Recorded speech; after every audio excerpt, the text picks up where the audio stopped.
Olá pessoal, meu nome é Daniele Anzer, sou coordenadora do projeto Vibrar Parkinson. Estou aqui no 27º Congresso Brasileiro de Neurologia e agora a gente vai conversar um pouquinho com o Dr. Henrique Ferraz, que é professor de Neurologia da Escola Paulista de Medicina. Obrigada, professor, por ter aceito o convite. Eu gostaria que o senhor esclarecesse para a gente, que é uma dúvida muito frequente entre os pacientes, as apresentações da medicação levodopa. Poderia falar um pouquinho para nós? Posso. Daniela, é o seguinte, a levodopa é o medicamento principal para tratar a doença hepática. É o mais efetivo, que dá mais efeito proporcional para o paciente. Tem dois tipos, assim, vamos dizer assim, de levodopa.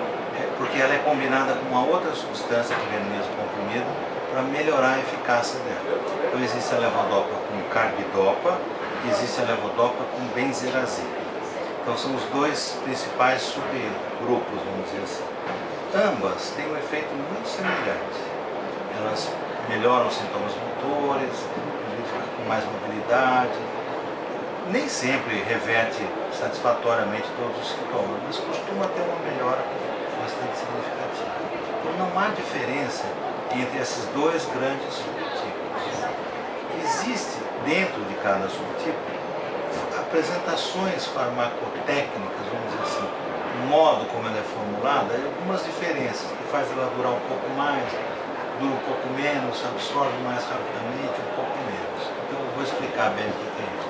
Então, às vezes quando o médico prescreve uma L-dopa, uma levodopa, ele marca lá na frente alguma coisa, ABS, DR, standard, ação prolongada, tem vários tipos, né?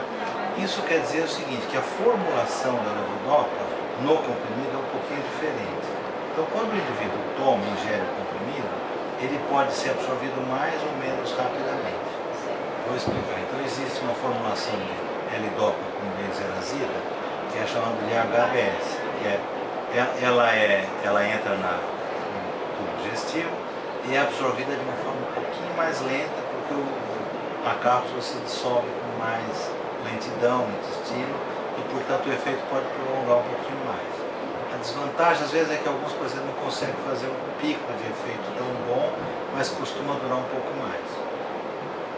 Existe uma formulação que é dispersiva, que coloca na água, vira líquido e o indivíduo consegue ingerir ele na forma líquida.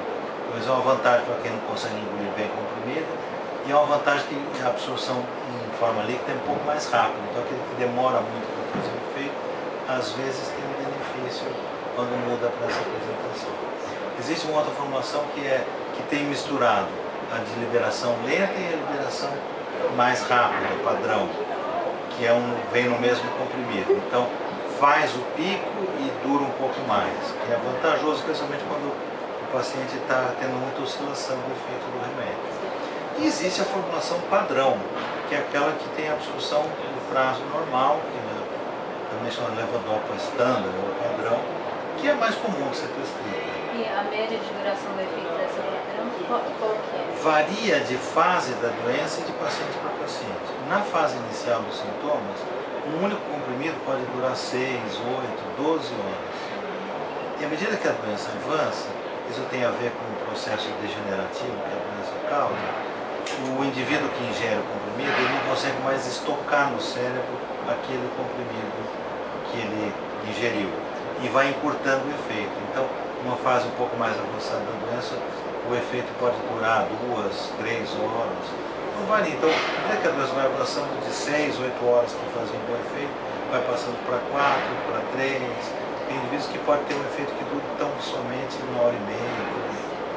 E outra pergunta que eu queria fazer para o senhor, em relação a essas duas grandes grupos, né, que o senhor falou no início, benzerazida E carbidopa. Qual a diferença e qual o papel dessa substância nessa formulação? É que a levodopa, o objetivo de um indivíduo tomar a levodopa é se transformar em dopamina lá no cérebro. Então a levodopa se transforma em dopamina no cérebro. E é por isso que a gente dá o remédio, porque a dopamina está baixa.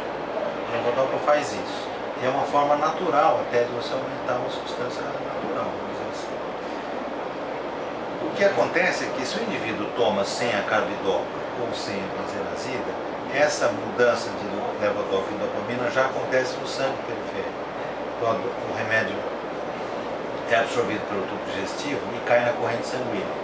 Se ele não tem esse inibidor, carbidopa, benzerazida, já começa a haver conversão de levodopa em dopamina já no sangue. E a dopamina, se ela é transformada no sangue, ela não consegue penetrar no cérebro. Quem consegue penetrar no interior do cérebro é apenas o levodopa. É por isso que a gente bloqueia no sangue com carbidopa ou benzerazida para entrar a levodopa pura e lá sim se Então convertir. é como se fosse um protetor da levodopa para ela conseguir ultrapassar, chegar no cérebro e ser Isso. convertida Ela chegar em intacta dopamina. no cérebro e lá sim ser Ser convertida. convertida. É que esses produtos carbidopa e benzerazida não chegam no cérebro. Então ele só bloqueia na periferia e consegue penetrar no cérebro. Certo.